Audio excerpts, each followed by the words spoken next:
Bueno, en este video vamos a comenzar hablando de aspectos relacionados a longevidad, a rejuvenecimiento, a envejecimiento, que es uno de los temas predilectos de la humanidad que tanto nos hemos empecinado en entender, en investigar, en descubrir, en cómo frenar el envejecimiento, cómo prolongar la longevidad, cómo rejuvenecer. Entonces, bueno, vamos a empezar digamos, diferenciar un poco estos conceptos y hablar desde nuevos descubrimientos, nuevos paradigmas, que todos tienen que ver principalmente con la nueva biología, que ya vamos a hablar un poco de eso más adelante cuando veamos específicamente epigenética, pero bueno, vamos a comenzar hablando de esto. Primero, la longevidad es algo que ya viene dado genéticamente. Hay especies más longevas que otras, tienen que ver con el tiempo de vida de esa especie. Y si bien la especie humana tiene un promedio de vida, por supuesto que todo depende de la genética y de la expresión genética o epigenética de esa persona, ¿sí? Porque no somos todos iguales y no todos somos tan longevos. Eso depende mucho de cada individuo, ¿sí? Y de su tendencia genética. Pero también depende, porque uno puede tener por tendencia genética ser longevo, pero uno puede deteriorar esa capacidad de vivir muchos, muchos años. Uno puede acortar su tiempo de vida. Y eso tiene que ver con lo que se conoce desde la epigenética, con la modulación de los genes, con la expresión de los genes, que pueden activarse o desactivarse según el medio ambiente al que estamos expuestos, estilo de vida y otros factores asociados. Entonces, cuando hablamos de longevidad, hablamos de tiempo de vida, ¿sí?, de esa especie. Cuando hablamos de rejuvenecimiento, hablamos de justamente lo opuesto al envejecimiento, a invertir el proceso de envejecimiento y a prolongar esa longevidad. Hay organismos que naturalmente pueden tener genéticamente poca tendencia longeva, pero sus hábitos de vida, su mentalidad, su gestión del estrés, de las emociones y demás, hacen que pueda expresar otros tipos de genes donde puede influir en prolongar esa longevidad, ¿no? En mejorar su perspectiva de vida. Y después lo que es el envejecimiento es justamente el deterioro orgánico celular, natural que va teniendo cada organismo, que puede ser dado de una forma natural o puede ser prematuro, puede ser un envejecimiento prematuro, acelerado, que, que justamente parte de esto, ¿no? De hábitos, de estilo de vida, de gestión del estrés, de alimentación, de ciclos circadianos, ejercicio y un montón de aspectos relacionados a estos. No solo a lo que marcan los genes, que esto es muy importante que lo tengamos en cuenta. Entonces, vamos a comenzar mencionando algunas de las teorías del envejecimiento, que es lo que nos interesa conocer. ¿Por qué envejecemos? ¿De qué forma podemos prevenir el envejecimiento prematuro? ¿Cuáles son los mecanismos a través del cual el organismo envejece más rápido? Y hay varias teorías de envejecimiento. Principalmente tenemos la de los telómeros, que es bastante reciente y que es de las más validadas. En realidad todas las teorías tienen su incidencia y su realidad y su incidencia en el proceso de envejecimiento. Tenemos lo que es la oxidación, ¿sí?, los procesos oxidativos naturales del ser humano. Tenemos lo que es la inestabilidad del ADN. Tenemos lo que es el deterioro hormonal, lo que es la inflamación de bajo grado, la inflamación crónica de bajo grado, producto de todo lo que vengo mencionando y también del sedentarismo, del exceso de pantallas, de todos los ultraprocesados. Entonces, bueno, hay un montón de factores que inciden en el envejecimiento, pero el principal, uno de los principales, es la teoría, que no es una teoría no comprobada, le decimos una teoría, pero que está comprobada, que es la de los telómeros. ¿Qué son los telómeros? Bueno, resulta que nosotros en el interior de cada célula tenemos un núcleo y dentro de ese núcleo está el material genético, está nuestro ADN. Ahora ese ADN se agrupa en forma de paquetes de información, ¿sí?, que se conocen como cromosomas. Esos cromosomas, que es la forma en la que está agrupado la información genética, Cada cromosoma, que lo podríamos ver como una X, por decirlo de alguna manera, en cada extremo tiene lo que se conoce como los telómeros. Los telómeros son los extremos de los cromosomas y que justamente son los que proporcionan la estabilidad del cromosoma, son los que preservan la integridad del ADN y son los que están relacionados a ese reloj biológico que determina cuántas veces se puede dividir una célula hasta morir. Cuando hablamos de envejecimiento celular, hablamos de que las células se ponen viejitas más rápido o también se pueden dar en un tiempo normal. Uno puede acelerar o ralentizar ese proceso con distintos aspectos que son todos los que estamos tratando en esta formación. Resulta que antiguamente se creía que las células eran inmortales, pero la realidad es que después se descubrió que no. En realidad las células que son, por decir, inmortales, las que nunca paran de reproducirse, de dividirse, son las células cancerígenas. ¿Sí? Es lo que se conoce como un cáncer. La célula se reproduce indefinidamente.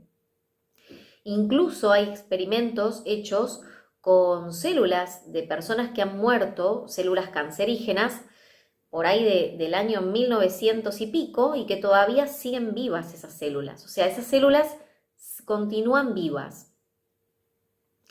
Entonces, ¿qué ocurre con el tema de la división celular? Bueno, hay un profesor de anatomía de la Universidad de California que se conoce como Eyflick, Leonard Eyflick creo que se llama el nombre. Esperen que... Sí, acá, lo tengo el manual atrás porque les voy también a ir contando algunos puntitos. Leonard Eyflick, perfecto. Este profesor de anatomía, que venía estudiando todo el tema de las células, de la inmortalidad de las células, observaba y observó en laboratorio, con un estudio de las células, que estas células se dividían una X cantidad de veces y después morían. Entonces él se preguntaba cómo podría alargar la vida de esa célula, porque él se daba cuenta que cuanto más se dividía esa célula, más rápido moría. O sea, que digamos que las células tienen una capacidad de dividirse y una vez que ya no se pueden dividir más, mueren.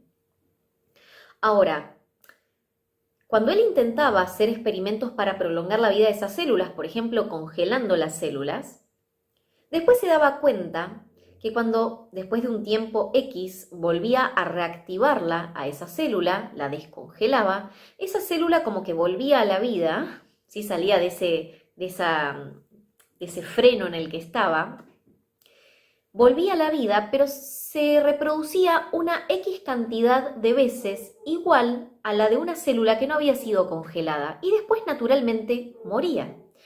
¿Esto qué quiere decir? Que en realidad lo que Eyflick deducía es que ya viene como programada la cantidad de veces en que se divide una célula y ese límite de división celular se lo conoce como límite de Eyflick. Ahora, él estudiaba este tema y se preguntaba cuál sería el factor o el reloj biológico, el contador biológico que midiera cuántas veces se puede reproducir una célula para que después pase a morir esa célula. Bueno, hoy se sabe que ese reloj biológico son los telómeros.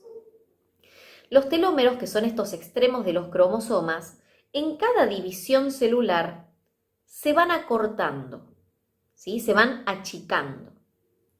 Cuando ya llega un momento donde no se pueden acortar más, cuando llegaron a un punto en el que no se pueden acortar más, esa célula no se puede dividir más, por ende muere. Entonces lo que se descubre es que el acortamiento de los telómeros y la velocidad también en la que se acortan, porque si bien hay un tiempo normal en el que se acortan los telómeros se pueden acortar prematuramente por malos hábitos, que ahora vamos a hablar específicamente de qué aspectos inciden en los telómeros. Entonces, cuanto más rápido y más se acortan los telómeros, más vieja se vuelve la célula, por ende más próxima a morir está, ¿sí? Le quedan menos cantidades de veces para dividirse. Entonces, la ciencia, estudiando este aspecto, también investigó mucho lo que es la enzima telomerasa, porque la ciencia lo que quería era ver de qué manera se podía volver a prolongar la longitud de los telómeros de forma artificial. Y se dan cuenta que los telómeros dependen de la enzima telomerasa, que es la que regula el acortamiento o el alargamiento de los telómeros. Y esta enzima telomerasa, por ejemplo, en los casos de cáncer, está ultra estimulada y activada, por ende se la pasa generando la reproducción celular y que no tiene fin. Entonces, espéreme un segundito.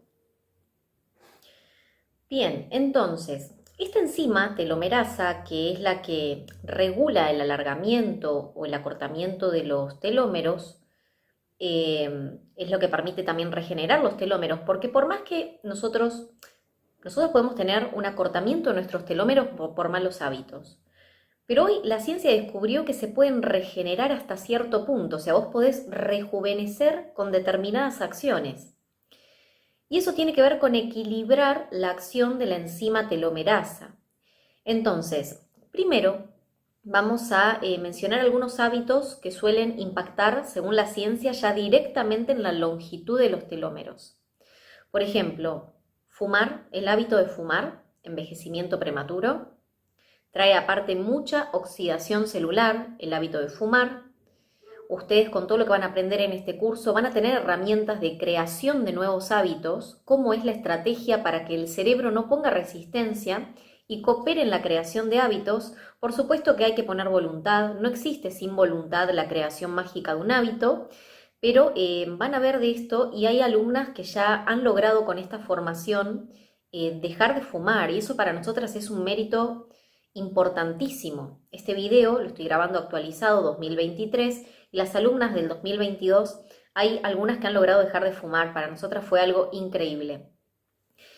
Otro aspecto que funciona en la longitud de los telómeros es la mala alimentación, la alimentación chatarra y especialmente todo lo que es ultraprocesado y azucarado. Otro aspecto es el sedentarismo, justamente porque es lo opuesto al ejercicio físico, que ahora vamos a hablar un poquito, pero el ejercicio físico incrementa la longitud de los telómeros, porque digamos que activa y pone en actividad y equilibra la acción de la enzima telomerasa.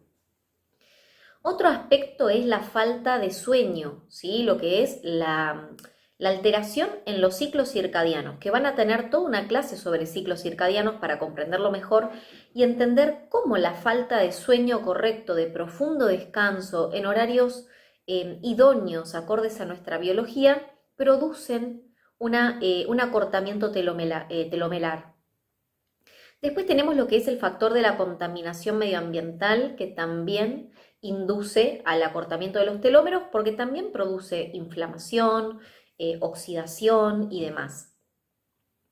Por eso es tan importante el ambiente en el que estamos y también lo que nos ponemos en la piel. Después tenemos el estrés y el desorden emocional, de los factores principales. Por eso en este curso, donde también abordamos estrategias de rejuvenecimiento natural para optimizar y mejorar nuestra biología, vamos a aprender mucho sobre gestión del estrés. Entonces, les voy a ir tocando por orden algunos puntos. Dentro de este aspecto de optimizar y mejorar nuestra propia biología, surge lo que es el conocimiento desde el biohacking. El biohacking es una corriente, ¿sí? Una corriente bastante nueva, pero muy científica, que si bien entiendo que hay personas que puedan sentir mucha afinidad, pero otras un poco de rechazo porque digamos que vuelve el estudio del cuerpo muy al estilo computadora, ¿sí? Pero la realidad es que el cuerpo es una máquina perfecta. Y el biohacking busca hackear nuestra biología y optimizar todos esos programas biológicos, celulares, mentales, pues también hablamos de creencias y un montón de cosas que trata el biohacking para que nuestro organismo funcione en su punto óptimo. y justamente optimice aún más de las expectativas que ya hay su biología y su funcionamiento.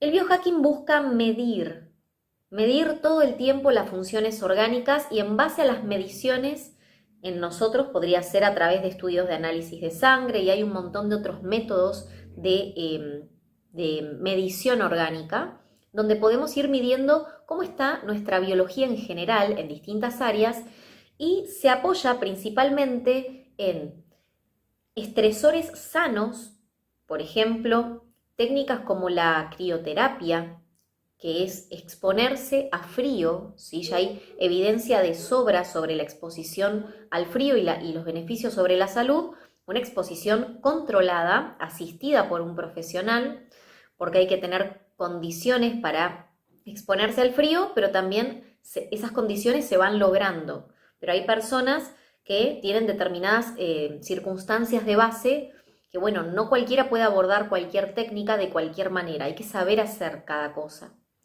Pero, por ejemplo, estresores sanos, el control del estrés, la gestión de las emociones, lo que es la exposición a la luz solar y a los recursos naturales, el grounding, el pisar la tierra, el aporte de nutrientes y suplementación específica para optimizar nuestra biología, el control de los ciclos circadianos, mucho control hormonal, regulación hormonal, que está relacionado también a los ciclos circadianos, ya lo van a ver.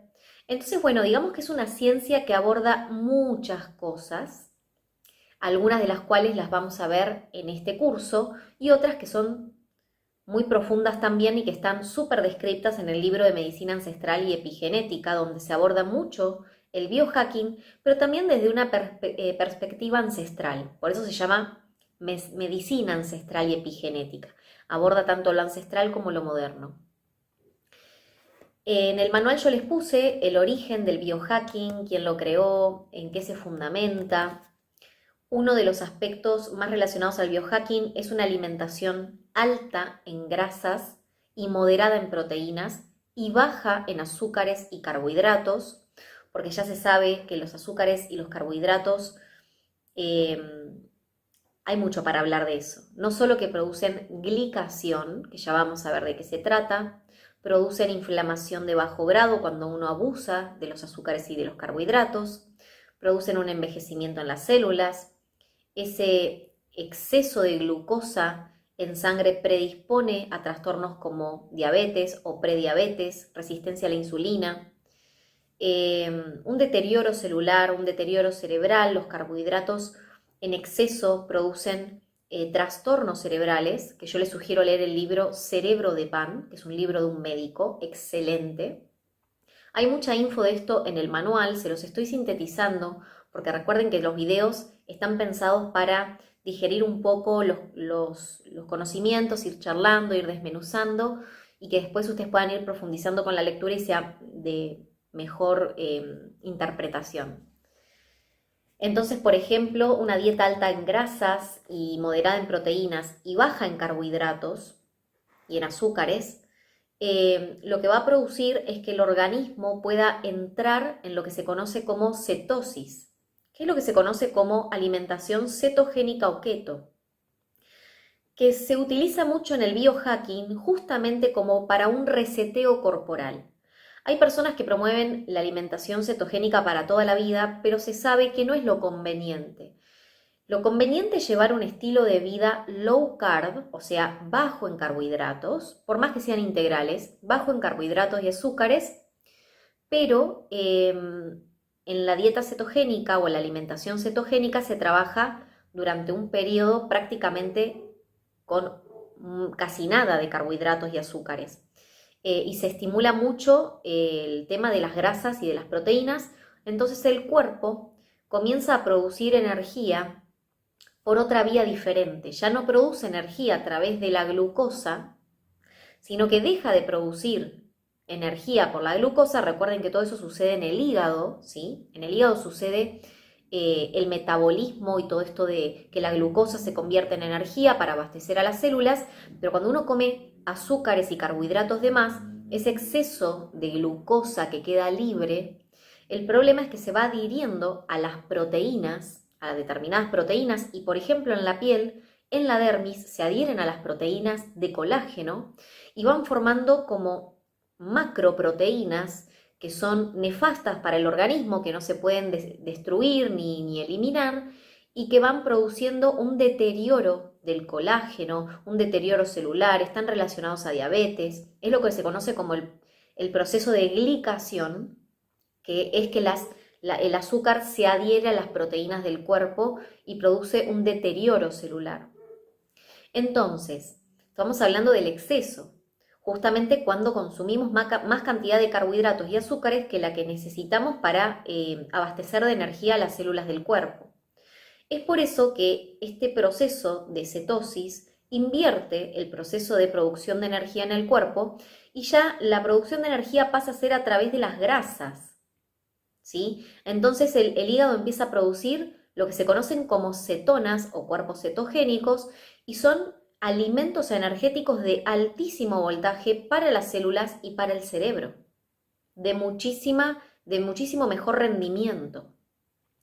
Entonces, por supuesto que una persona, por ejemplo, que no tiene vesícula, y bueno, va a estar más complicada para hacer una dieta cetogénica. Tiene sus requisitos, no cualquiera puede hacer una dieta cetogénica y tampoco es para toda la vida, pero es una herramienta de optimización de nuestro organismo excelente, sobre todo ideal en trastornos autoinmunes, en problemas de diabetes, en problemas de Alzheimer, cuando hay tendencia a eso, cuando hay problemas cerebrales. Hay un montón de factores que se tratan muy bien con dieta cetogénica, pero bueno, ya eso es otro tema, no es que la tengan que hacer, pero tienen que conocer cómo la ciencia ha ido descubriendo y ha ido desmantelando todos los principios ortodoxos de la nutrición antigua, donde los alimentos eran solo calorías, ¿sí? Y nutrientes, o sea, era más que nada contar cuántas calorías tenía un alimento y cuántos nutrientes te aporta. Bueno, ahora se entiende el alimento mucho más profundo en acción sinérgica en el organismo desde los nuevos descubrimientos, desde los nuevos paradigmas. Por ejemplo, el tema de comer cada 2-3 horas para activar el metabolismo, eso ya se demostró que es falso. Que la pirámide alimenticia la pirámide alimenticia que conocemos, estaba en realidad como promovida por un sector de la sociedad que es la industria alimentaria, donde se quería que el ser humano coma más de determinados tipos de alimentos, pero hoy se sabe que la fuente principal, ¿sí? La base de la alimentación del ser humano deben ser las grasas saludables y en forma moderada las proteínas, porque también se empezaron a desmentir muchísimas cosas en relación a la carne que se decían anteriormente y que se promovían. Hay muchos descubrimientos en torno a la nutrición, incluso desde el plano de la nutrigenética y desde la nutrigenómica, que estudian todo esto de cómo el cuerpo y los genes reaccionan a determinada dieta y cómo también esa dieta influye en la expresión genética, ¿no? Todo lo que comemos. Entonces se revalorizó muchísimo el rol de las grasas y de las proteínas en la dieta porque cambió la pirámide alimentaria, ¿sí? Es como que ya se descartaron viejos postulados nutricionales. Entonces, un aspecto que es esencial es el deporte. El ejercicio físico, y esto es muy importante, el ejercicio físico regula las hormonas. No solo estimula la liberación de proteínas que tienen funciones autócrinas, que son, por ejemplo, cuando actúan para la misma célula, o parácrinas, que es una secreción química que afecta a otras células, o endócrina, que se libera el torrente sanguíneo y llega a otros órganos alejados. O sea, el ejercicio libera sustancias que regulan la parte hormonal, regula los ritmos circadianos, lo que son los ciclos de luz y oscuridad, de sueño y de vigilia. Regula el estrés, la ansiedad, el apetito, Es excelente en casos de diabetes, de prediabetes, de resistencia a la insulina. Estimula la capacidad pulmonar, la función cardíaca. Porque además el músculo en sí mismo, además de ser un órgano que genera fuerza, es un órgano endocrino. Justamente está tomado también el músculo como un órgano endocrino desde estos últimos paradigmas, porque se ha descubierto las múltiples funciones que tiene en cuanto a la regulación hormonal. Entonces aumenta la masa muscular, aumenta la fuerza, genera neurogénesis, nuevas neuronas, genera nuevas células. Por eso ayuda tanto a cuando hay una prediabetes, por ejemplo.